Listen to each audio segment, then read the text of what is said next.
لاہور کے بھی پولیس وہاں پہ پہنچی ہوئی ہے کہ جناب ہمارے ہاں بھی اس طرح کا ایک مقدمہ ہے تو ان کو ہمارے حوالے کر دیا جائے. آج آخری ورکنگ ڈے ہے عدلیہ کا. اگر وہ سول لائن تھانہ لاہور میں آ جاتے ہیں تو اس کے بعد پھر علاقہ مجسٹریٹ ڈیوٹی مجسٹریٹ جو ہے وہ تو ہوں گے وہاں پہ, لیکن اور نہیں ہو, مطلب کہ اب دیکھیں ہمارا تو ڈیوٹی مجسٹریٹ نے کیس سنا تھا, یہ کیس جو ہے یہ پھر سنتے ہیں کہ نہیں. یہ ایک بہرحال اہم بات ہے.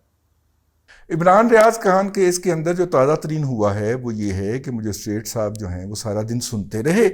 اور عمران صاحب کے وکیل بیرسٹر علی اشفاق کو یہ یقین دہانی کراتے رہے کہ ڈوڈیال تھانے والے لے کے آ رہے ہیں, لیکن شام کو 4 بجے انہوں نے اندر سے لکھا ہوا آرڈر بھجوا کے ان کے حوالے کر دیا کہ D S P investigation civil line Lahore نے ایک درخواست دی ہے سیشن جج چکوال کو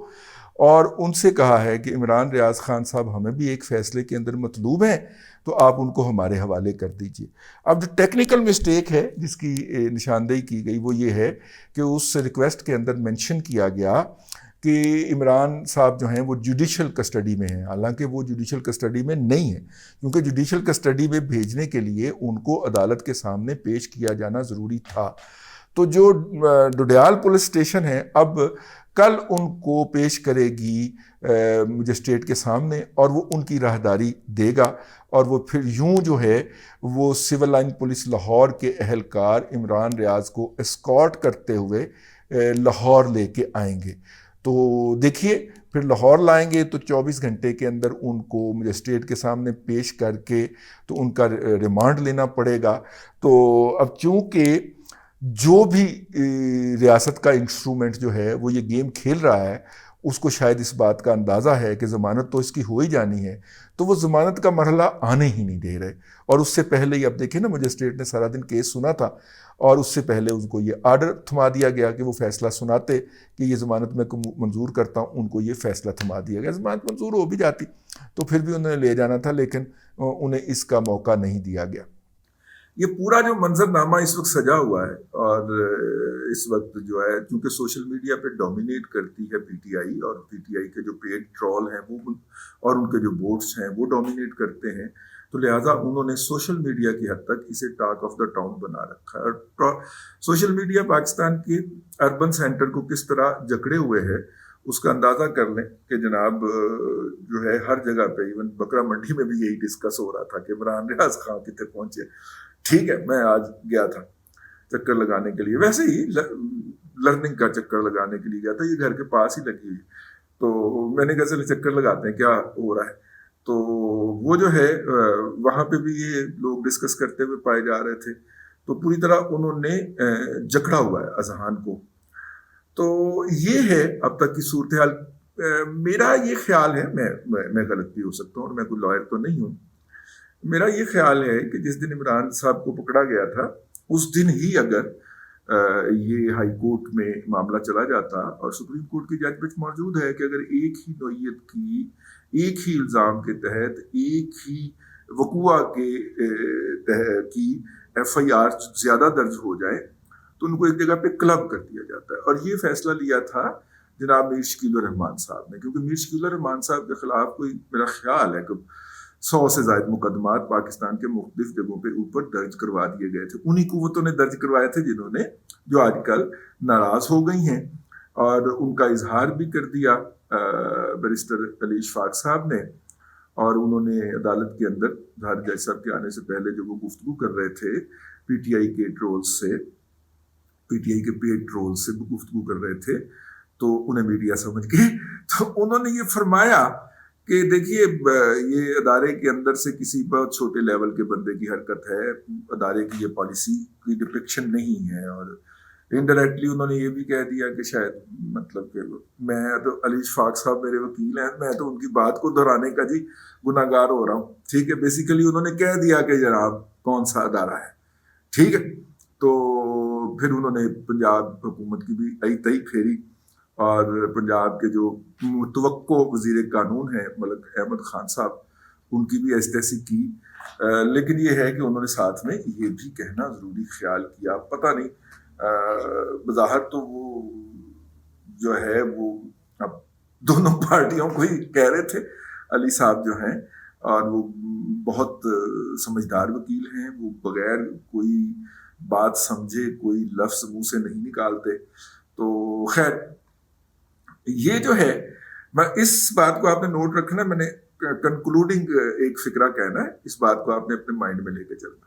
تو میر شکیل الرحمان صاحب جو تھے ان کا یہ حق ہائی کورٹ نے تسلیم نہیں کیا، لیکن جب وہ سپریم کورٹ گئے تو سپریم کورٹ نے اس کے حق میں فیصلہ دیا کہ ہاں اگر ایک نوعیت کے مقدمات ہیں تو انہیں ایک جگہ پہ کلب کر دیا جائے. ٹھیک ہے نا، مطلب بجائے اس کے کہ ڈسٹرکٹ پولیس جو ہے اٹک کی وہ الگ انویسٹیگیشن کر رہی ہے، چکوال کی الگ کر رہی ہے، لاہور کی الگ کر رہی ہے، جو باول نگر کی الگ انویسٹیگیشن کر رہی ہے، تو اس مقدمے پولیس نہیں کرتی ہے نا، تو ایک جگہ کی پولیس کر لے، باقی اس کے ساتھ شیئر کر لے. تو پھر میر شکیل الرحمان صاحب کو یہ ریلیف مل گیا تھا، تو پھر ان کے سارے مقدمات ایک جگہ پہ کلب ہوئے تھے، اور پھر ان کے اندر ان کی ضمانت ہوئی تھی اور وہ عدالت سے باہر وہ جیل سے باہر تشریف لائے تھے. تو مطلب علی اشفاق صاحب میرے سے زیادہ پڑھے لکھے آدمی ہیں، اور میری یہ گزارش تھی یا میرا یہ اس کے بارے میں رائے ہے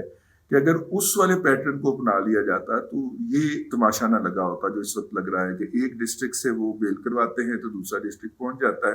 اب دوسرے سے ان کی بیل ہونے والی ہے تو تیسرا ڈسٹرکٹ پہنچ گیا، تیسرے سے ہوگی تو چوتھے میں پہنچ جائیں گے. ٹھیک ہے، تو یہ جو اس وقت لگا ہوا ہے اور اس نے پوری طرح جکڑا ہوا ہے ذہنی طور پہ پورے معاشرے کو، یہ نہ ہوتا. میں ناقد ہوں اپنا عمران ریاض صاحب کے طرز صحافت کا، میں اسے صحافت نہیں سمجھتا. ٹھیک ہے، میں انہیں پی ٹی آئی کا ایک مطلب کہ پرو پی ٹی آئی ایک بندہ سمجھتا ہوں، پی ٹی آئی کا ایک ورکر سمجھتا ہوں، لیکن ایک انسان کے طور پہ ان کے فنڈامنٹل رائٹ تو ہیں نا. آپ اس طرح تو کسی بندے کو ذلیل نہیں کر سکتے نا، اس طرح تو کسی بندے کی بےزتی نہیں نہ کر سکتے کہ آپ ایک جگہ سے بیل کروائے تو دوسری جگہ پہ، دوسری جگہ سے کروائے تو تیسری جگہ پہ. مجھے یاد پڑتا ہے کہ انگریز جب یہاں پہ تھا تو اس کا یہ طریقہ کار ہوا کرتا تھا، اور وہ طریقہ کار چلا جا رہا ہے. اب علی وزیر صاحب کو دیکھ لیں، ان کی 4 مقدمات میں بیل ہوتی ہے تو جیل سے لینے کے لیے اس کو 5ویں مقدمے میں پولیس پھر پہنچ جاتی ہے، اور پھر میرا مطلب ہے کہ پھر وہ جیل کے اندر ہی ہیں. تو یہ وہی والا طریقہ کار ہے. اب مسئلہ یہ ہے کہ کل تک وہ عمران ریاض صاحب جو ہیں وہ اس طریقہ کار کو سپورٹ کرتے رہے ہیں. علی وزیر ہو گئے، یہ ہو گئے، یہ اور ایون ہم بھی ہو گئے، ہم ان کی نظر کے اندر غدار تھے. تو یقیناً ان کو اس دکھ کا، اس غم کا اور اس تکلیف کا احساس ہوا ہوگا کہ جس کسی کو غدار کہنے سے کتنی تکلیف ہوتی ہے. ٹھیک ہے، دل چر جاتا ہے اندر سے. ٹھیک ہے نا، مطلب بندہ اٹھنے جوگا نہیں رہتا، حالانکہ کسی نے الفاظ ہی کہے ہوتے ہیں نا، فزیکلی بندہ ڈھہ جاتا ہے جب آپ کسی کے اوپر غداری کا الزام لگاتے ہیں. اور ماشاءاللہ انڈائریکٹلی یا ڈائریکٹلی جو ہے یہ اپنے متعدد ولاگ کے اندر کرتے رہے. مجھے بھی بعض لوگوں نے بتایا کہ آپ کے بارے میں بھی کوئی ایسی بات کہی وہی ہے انہوں نے، لیکن میں نے سنی نہیں کبھی، مطلب کہ میں نے نہیں سنی. میں نے ویسے اکثر وہ باتیں نہیں سنی جو میرے خلاف کہی گئی ہیں، وہ ان کا کام ہے، وہ جانے. ٹھیک، لیکن اب دیکھیے یہ وہ صورتحال ہے کہ جس کے اندر ہم اس وقت ہوئے. اب جو میں نے کہا تھا میں آخر میں ایک فکرہ کہوں گا، تو میں نے وہ گزارش کرنی تھی، ہاتھ جوڑ کے ہاتھ باندھ کے عرض کرنی تھی کہ دونوں پاسے کھیڈنا چھڑ دیو سر جی، مہربانی تھوڑی. اب تو بچے کو پتہ چل گیا سر جی، دونوں طرف سے کھیلنا بند کرتے ہیں، آپ کی مہربانی ہوگی. اب تو بچے کو پتہ چل گیا. جس کو سمجھ آ گئی ہے وہ سمجھ کے میری طرح مسکرا لے، اور جس کو سمجھ نہیں آئی وہ زیادہ تگ و دو نہ فرمائے، انہوں سمجھ آنے نہیں. ٹھیک ہے، اب تک کے لیے اتنا ہی. اللہ تبارک و تعالیٰ آپ کو آسانیاں عطا کرے اور آسانیاں خلق خدا میں تقسیم کرنے کی توفیق عطا کرے.